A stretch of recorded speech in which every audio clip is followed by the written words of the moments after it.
Bismillahirrahmanirrahim. Hello and Assalamualaikum warahmatullahi wabarakatuh. Welcome back to this video lesson. And in this video lesson, we will talk about passive voice. Well, let's start from the definition. Jadi, passive voice itu adalah kebalikannya dari kalimat aktif. Kalau di kalimat aktif, subjek dari kalimat itu adalah pelaku dari suatu tindakan, maka di kalimat pasif, subjeknya justru menjadi target dari suatu tindakan. Kita ambil contoh biar lebih gampang dipahami. Misalnya dalam bahasa Indonesia ada kalimat dia membuka jendela. Itu kan kalimat aktif. Subjeknya adalah dia dan dia melakukan suatu tindakan, yaitu membuka. Yang dibuka adalah jendela.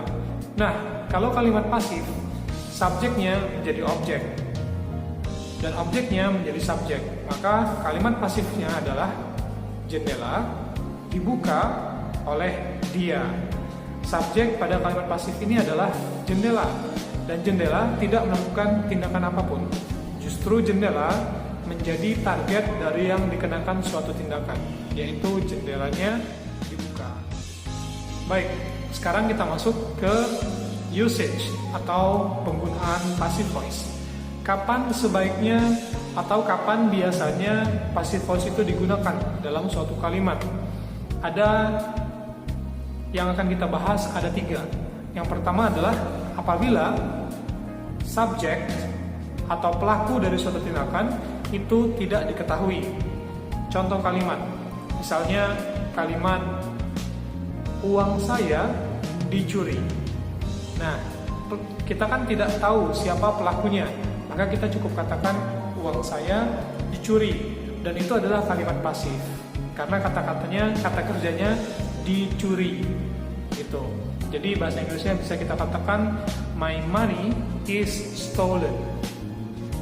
Baik, penggunaan yang kedua, kita pakai passive voice apabila pelaku dari kalimat tersebut itu sudah jelas dan pasti sudah diketahui oleh si lawan bicara. Misalnya dalam kalimat I was born in 1991. Saya dilahirkan pada tahun 1991. Itu kalimat pasif. Ya, karena saya di situ tidak melakukan suatu tindakan. Justru saya menerima dari suatu tindakan, yaitu saya dilahirkan. Dan kita nggak perlu menyebutkan pelakunya siapa di kalimat tersebut, karena si pendengar pasti sudah tahu siapa pelakunya, yaitu pasti oleh ibu kita, tidak mungkin oleh orang lain. Jadi cukup kita katakan I was born in 1991. Tidak perlu sebutkan I was born by my mother in 1991. Baik, penggunaan yang ketiga adalah kita menggunakan passive voice apabila kita tidak memfokuskan kalimat tersebut kepada si pelaku, ya, atau pelaku bukanlah fokus dari kalimat kita. Contoh, misalnya kita ingin memfokuskan pada penemuan bola lampu atau bohlam. Kita bukan fokus kepada siapa yang menemukan, tapi fokus kepada bohlamnya. Maka kita mengatakan bohlam ditemukan pada tahun sekian gitu. Ya, sebentar, Mr. Cek lahir ditemukannya itu pada tahun berapa? Oke. Bohlam ditemukan pada tahun 1879. Nah, maka kita kan nggak perlu nyebutin siapa yang menemukannya, karena kita fokusnya bukan ke penemunya, tapi fokus ke bendanya. Jadi dalam bahasa Inggris menjadi the light bulb was invented in 1879.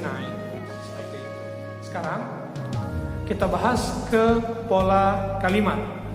Nah, di video sebelumnya kita bahas tentang explanation text, yaitu teks yang menceritakan proses terjadinya suatu fenomena. Dan masih ingat kan bahwa tenses yang dipakai untuk teks eksplanasi itu adalah simple present. Maka di video ini kita juga akan membahas passive voice untuk pola simple present dan present continuous. Oke, untuk pola umum dari passive voice itu dia menggunakan to be dan verb 3.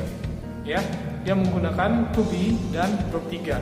To be-nya tinggal disesuaikan dengan subjek sebelumnya. Seperti itu. Misal, pada kalimat simple present tense. Misalnya kalimatnya she cleans the room every day. She cleans the room every day. Dia membersihkan ruangan setiap hari. Kita jadikan kalimat positif. Maka menjadi ruangan dibersihkan dia setiap hari. Pola bahasa Inggrisnya jadi the room is cleaned. Perhatikan. Kita pakai to be dan verb 3. Dan to be-nya kita menggunakan is. Kenapa? Karena subjek sebelumnya adalah the room. Ya, the room, to be yang sesuai adalah is. Kemudian verb-nya kita ubah menjadi verb 3. Cleans menjadi cleaned. Ditambahkan ed. Maka menjadi the room is cleaned by she.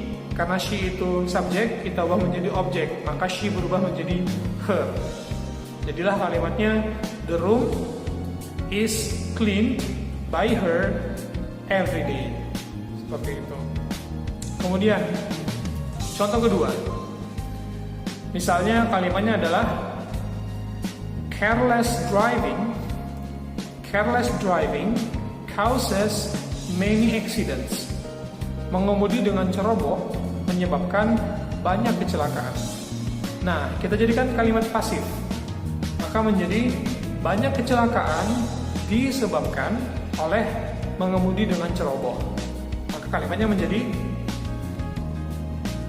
many accidents. Nah, ingat kita menggunakan to be dan verb 3. To be apa yang cocok untuk many accidents?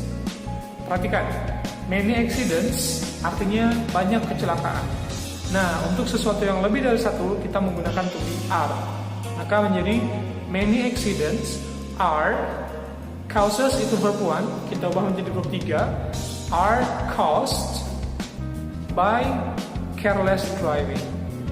Maka full kalimatnya menjadi many accidents are caused by careless driving. Seperti itu. Kemudian kita bahas untuk tenses yang kedua, yaitu present continuous tense. Nah, jadi present continuous tense, kita ingat polanya dia menggunakan to be dan verb ing, menyatakan kegiatan yang sedang berlangsung. Kita ambil langsung contoh kalimat saja. Misalnya contoh kalimatnya adalah I am reading the novel. Saya sedang membaca novel itu. Berarti saat saya bicara, saya sedang membaca novel itu. Kemudian saya berkata, I am reading the novel. Kita mau mengubah menjadi kalimat pasif. Maka polanya menjadi the novel, yang sebelumnya objek jadi subjek. The novel is, pakai to be, ingat, to be dan verb 3. Tapi karena ini continuous, di antara to be dan verb 3 kita tambahkan dulu being. Ingat, kalau untuk kalimat continuous, di antara to be dan verb 3 kita tambahkan being. Maka kalimatnya menjadi the novel is being read by me. Gitu. Baik, sekarang contoh kalimat yang kedua. Misalnya di kalimat aktifnya adalah she is training all managers of this company. She is training all managers of this company. Artinya dia sedang mentraining semua manajer di perusahaan ini. Maka kita jadikan kalimat pasif. Semua manajer di perusahaan ini sedang di-training oleh dia. Maka kalimatnya menjadi all managers in this company. Ingat pakai to be. Nah, to be-nya apa? All managers of this company.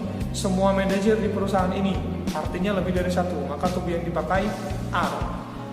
All managers of this company are, tambahkan being, antara to be dan verb 3, are being trained. Jadikan kata-kata ketiga, jadinya are being trained. She menjadi her. by her.